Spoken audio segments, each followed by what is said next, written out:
রোগীতে ঠাসা হবিগঞ্জ জেলা সদর হাসপাতাল। শয্যা সংকট প্রকট, তাই মেঝেতেই চলছে চিকিৎসা। সমস্যার বেড়াজালে বন্দী এই হাসপাতালে এখন অন্তহীন ভোগান্তি। নেই বিশেষজ্ঞ চিকিৎসক, বেশিরভাগ পদই ফাঁকা। মেডিসিন, সার্জারি ও শিশু বিভাগে কাজ করছেন একজন করে। তাই বাড়তি সময় দিচ্ছেন হাসপাতালের আবাসিক সার্জন ও মেডিকেল অফিসার। এরপরও নিশ্চিত করা যাচ্ছে না স্বাস্থ্যসেবা। ভর্তি হওয়ার পর থেকে নিয়মিত ডাক্তার পাওয়া যায় না।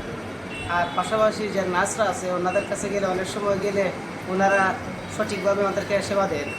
খুবই কষ্টে দিন ধরে কাটাইতে, ঠিক টাইমে ডাক্তার পাই না, ঠিক টাইমে আসে না কেউ। এই পর্যন্ত ছেলের কোনো চিকিৎসা নাই, বলছে যদি কোনো প্রবলেম হয় তখন তারা দেখবে। তারা কি তখন দেখবে নাকি সিলেটে অপার দিবে? কিন্তু আমার কাগজের মধ্যে লেখা আছে যে সিলেটে অপার লেখা আছে, কিন্তু তারা রুগীর অবস্থা দিককে তারা সিলেট পাঠাবে। মুহূর্তে বালা কোনো চিকিৎসা নাই। হালকা মানুষ মাথা লইয়া চলিয়া খাবে, মাথা খাবে, প্রেশার উঠে না। এটা তো একটা কোনো রোদ দিত, খালি একটা ভিটামিন নর্মাল স্যালাইন দিচ্ছে। গুরুর হাসপাতাল, এটা কোনো কেনা না, এটা কোনো চিকিৎসা নেই।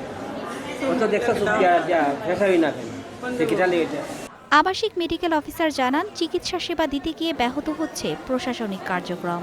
হাসপাতালটাকে রান করানোর জন্য আমরা গিয়ে কাজ করে যাচ্ছি, কিন্তু আসলে এখানে যে একটা রোগীদের যে একদম খুবই কোয়ালিটিফুল একটা সার্ভিস পাবে, সেই সার্ভিসটা দিতে পারবে কেবল কনসালটেন্টরাই, এবং এখানে অতি সত্বর কনসালটেন্ট নিয়োগ করা খুবই দরকার।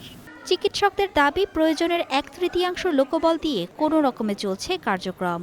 রোগীর অবস্থা গুরুতর হলে বাধ্য হয়ে পাঠাতে হচ্ছে ঢাকা কিংবা সিলেট। 100 থেকে 150 রোগী আইডিয়ালি যদি আমাকে দেখতে হয়, সেক্ষেত্রে আমাদের মোটামুটি 8 থেকে 10 জন চিকিৎসকের প্রয়োজন, আমি যদি আইডিয়ালি সময় নিয়ে দেখতে চাই। কিন্তু এক্ষেত্রে যেহেতু আমাদের চিকিৎসক সংকট, সেহেতু আমাদের একজনকেই এখন দেখতে হচ্ছে।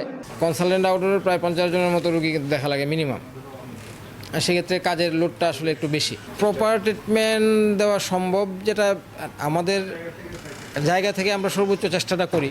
যেহেতু আমাদের কনসালটেন্ট একজন, অনেক ক্ষেত্রে আমাদের কিছু ক্রিটিক্যাল রোগী আসলে রেফারও করতে হয়। সেক্ষেত্রে আমরা সিলেট ওসমানী মেডিকেল কলেজ হাসপাতাল আমরা রেফার করি। হাসপাতাল কর্তৃপক্ষ জানায়, চিকিৎসক সংকটের বিষয়টি ঊর্ধ্বতন মহলে বারবার জানানো হলেও কাজের কাজ কিছুই হয়নি। সবগুলা ডিপার্টমেন্টেই আমাদের কনসালটেন্টের স্বল্পতা আছে। অনেক কষ্ট করে আমাদের ডাক্তাররা কোনো রকম আমরা চালিয়ে নিচ্ছি। আমাদের যদি আরও বেশি কনসালটেন্ট পেতাম, সবগুলো পদ যদি পূর্ণ থাকতো, আমরা আরও সুন্দর স্বাস্থ্যসেবা দিয়ে যেতে পারতাম, কোয়ালিটি স্বাস্থ্যসেবা দিতে পারতাম। তো আমরা এগুলো আমাদের ঊর্ধ্বতন কর্তৃপক্ষকে জানিয়েছি এবং আমরা আশা করি যে ওনারা এটা বিবেচনায় নেবেন এবং আমাদের হাসপাতালে ডাক্তার পদায়ন করবেন।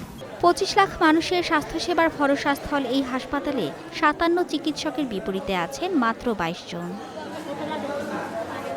Desk report, star news.